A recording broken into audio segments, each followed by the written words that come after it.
Hi, I'm Patrick Cappiello, wine director at Guilt Restaurants.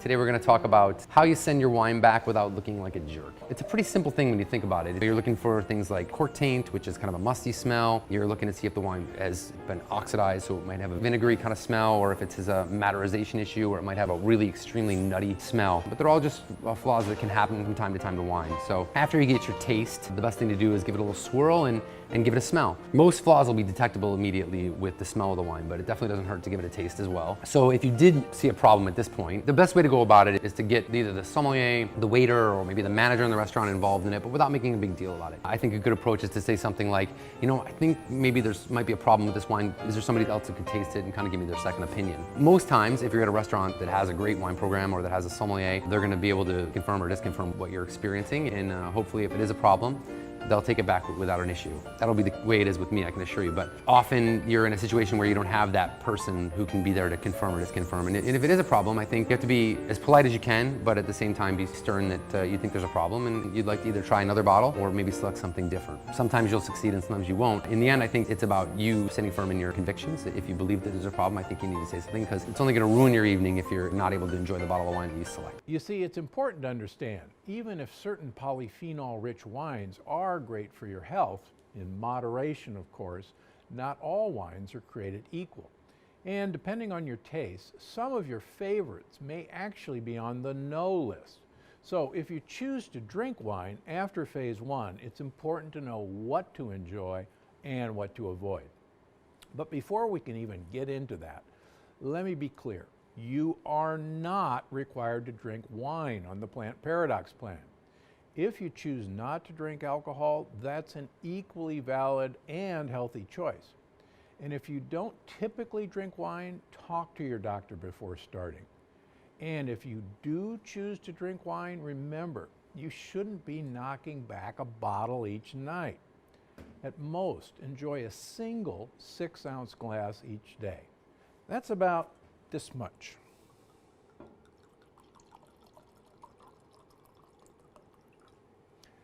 Unclear, there are 4 6-ounce glasses in a bottle of wine. So this by yourself should last you 4 days.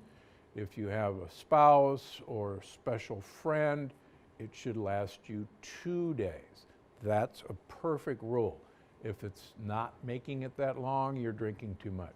Or you don't have to have it every day. Save it for special occasions. Do it on the weekends, skip it during the week, or skip it entirely. It's your choice. So let's say you're in the mood for a glass of wine. You head to the store and suddenly you're overwhelmed by all the choices on the shelves. Wines from all over the country, all over the world even. Dry, sweet, fruity, red, white, bubbly. The possibilities are literally endless. So, first of all, eliminate some of the possibilities, starting with dessert wines. They're higher in sugar, which counteracts the health benefits. So if you pick up a bottle labeled sweet wine or dessert wine, just put it back down. The same goes for ice wine, Moscato, sweet Lambrusco, Vinsanto, or Sauternes, some of the most common kinds of sweet wines out there. Also, make sure to skip fortified wines like sherry, port, and Madeira. Same reason. Now, next I suggest eliminating white wines, at least for the most part. Yes, even if they're dry, it's not that white wine is inherently bad for you, but it doesn't have the same polyphenol content as red wine.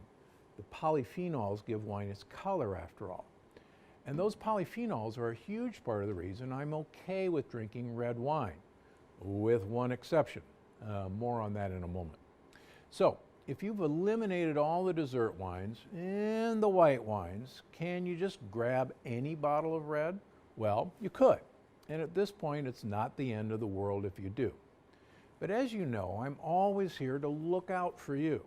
And there's one kind of wine that's a cut above the rest, because it's literally grown above the rest. I'm talking about high altitude wines, wines made from grapes grown way up in the mountains. Because it turns out that the place grapes are grown can have a huge impact on their nutritional content. And that carries over to the nutritional content of the wine you're drinking.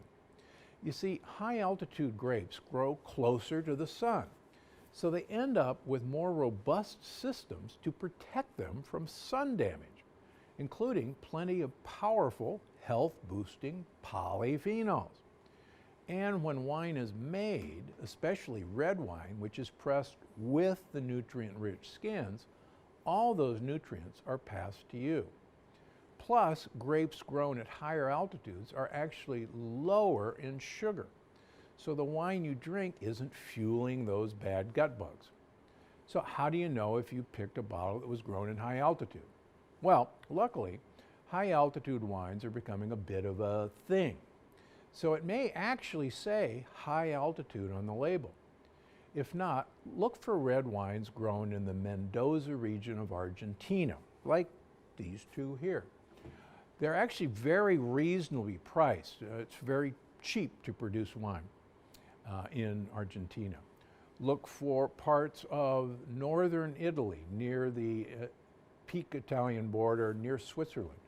Swiss wines and some Austrian wines are high vineyards, as well as the Maipo Valley in Chile.